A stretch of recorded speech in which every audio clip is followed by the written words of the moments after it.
Hi, it's time for another verb of the day. Today's verb is resolve. Let's take a look at some of the definitions for this verb.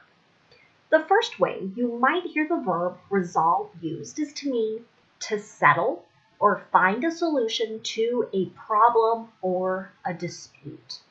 I think this is likely the most common way you might hear the verb used.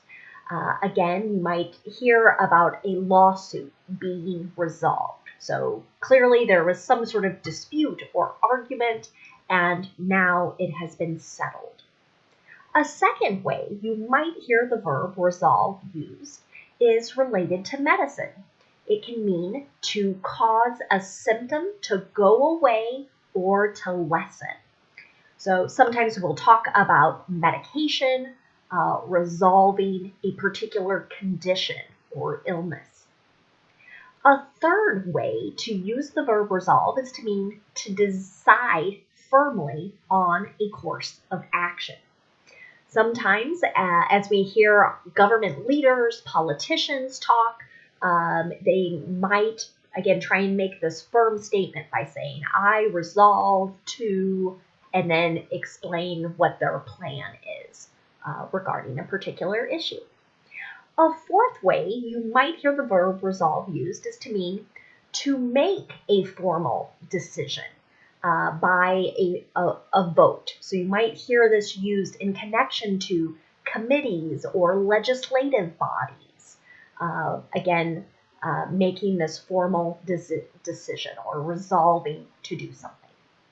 You should know that resolve is a regular verb. To make the progressive tense, we're going to drop the E and then add ing to form resolving. The past tense and participle forms of this verb are made by adding D. We're not adding an ed since this verb already ends with an E. If we listen to that base verb, resolve, right? Hopefully you're hearing a voiced V sound. So our past tense ending is just going to make a D sound. Resolved, resolved. Now, let's take a look at one phrasal verb. You may hear the phrasal verb resolve into, and that can mean to change or convert. Here is an example of that usage. My anger resolved itself into resignation. So I feel like this is a sentence you might hear in a piece of literature, a book, a story, something of that nature. And maybe someone is saying they had this emotion of anger, right? And it changed or it converted into this feeling of, there's nothing I can do about it. That would be the feeling of being resigned. Now, let's continue using our verb of the day in a couple different verb tenses. Today, we'll practice the past perfect, the simple past, and the simple future using be going to. Let's take a look at the past perfect. To make this verb tense, we need to use the past form of have, which is had, and then we'll use the participle form of a verb.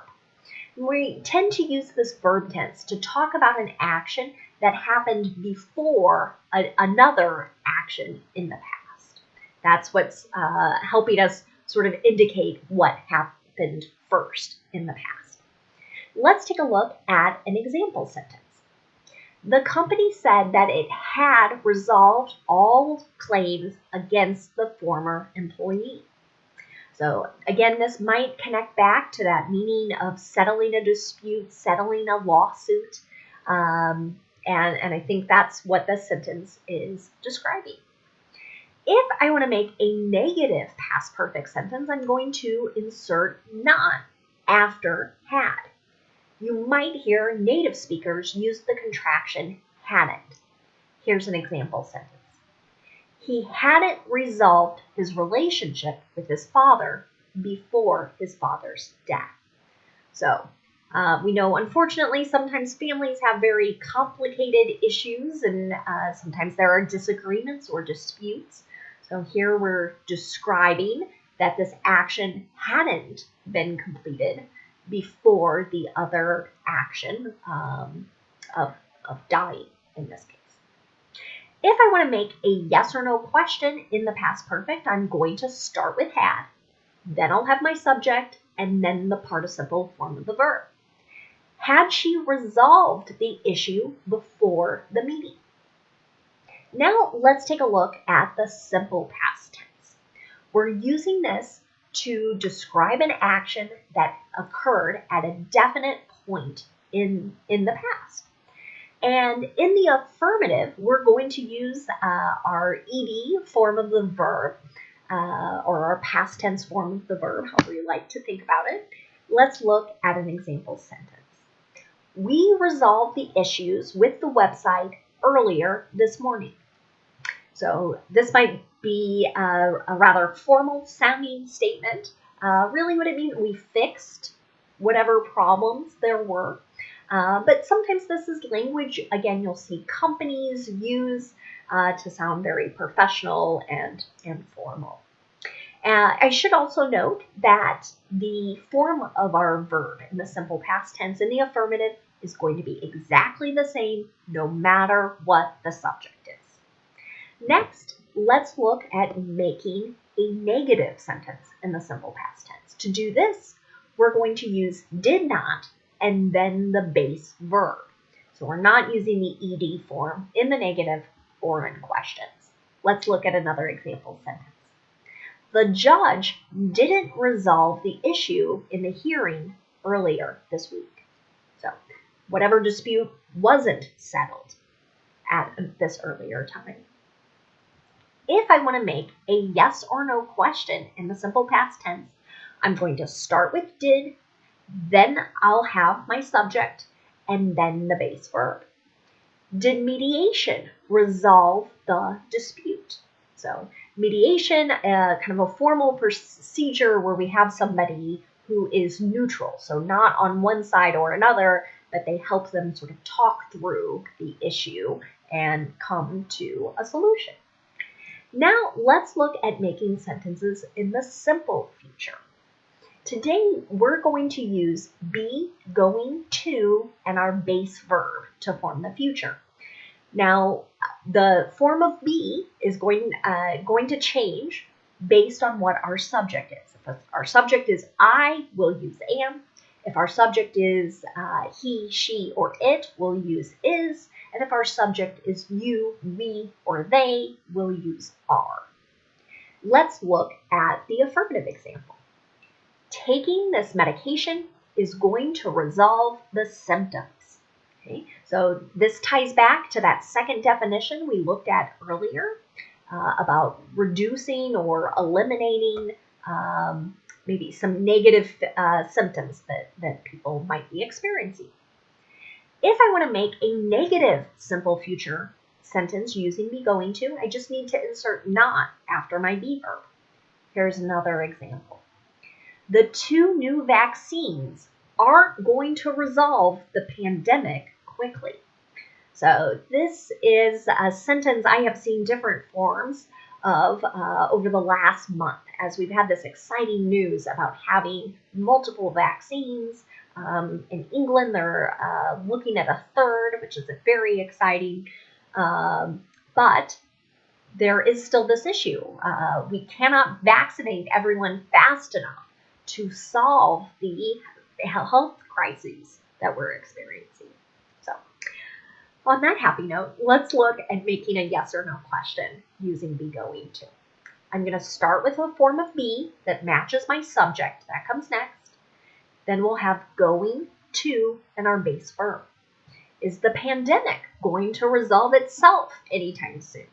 Unfortunately, I think the answer is no, it isn't. But now let's take a look at some words that are related to our verb resolve. And the first is the noun form of this word. So same spelling, same pronunciation. When the word resolve is used as a noun, it means firm determination to do something. Here's an example sentence. The encouragement she received from her teachers strengthened her resolve to take college courses. So this sentence, again, is just describing one's determination to pursue college. The next word we're going to look at is resolution. This is also a noun. It can have several different meanings. We'll focus on two today. The first is a formal expression of opinion or intention agreed on by a legislative body, a committee, or some other formal meeting. So again, this connects back to, I think it was our fourth definition of the verb earlier in this video. Here's an example of resolution used in a sentence. The city council passed 2 resolutions this week. The second way we could use the noun resolution is the action of solving a problem, a dispute, or some sort of contentious matter. So think of an argument. Here is an example of that usage in a sentence. Will there be a peaceful resolution to the 2 countries' disputes? So imagine we have 2 countries arguing about something, right? And this is asking, can they find a peaceful way to solve these issues? Hopefully not one that involves war. All of this connects to our last noun, a New Year's resolution.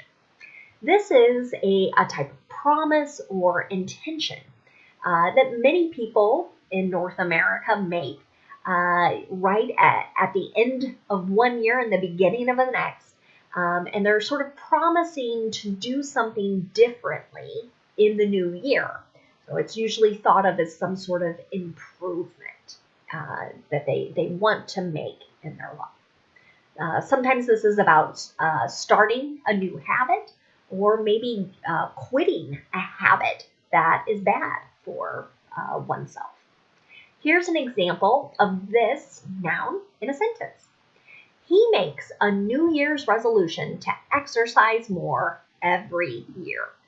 And that's kind of the problem sometimes with New Year's resolutions. Many people make them, but it's much harder to keep them and follow through with them throughout the new year. So it's the end of 2020. I really appreciate that you have watched these videos and you've shared some feedback with me. I always want to make these better or more engaging. So if you have suggestions, please feel free to make a comment on this video or any others, and I will resolve to continue making Verb of the Day videos into 2021. Thanks so much for watching. Have a great day.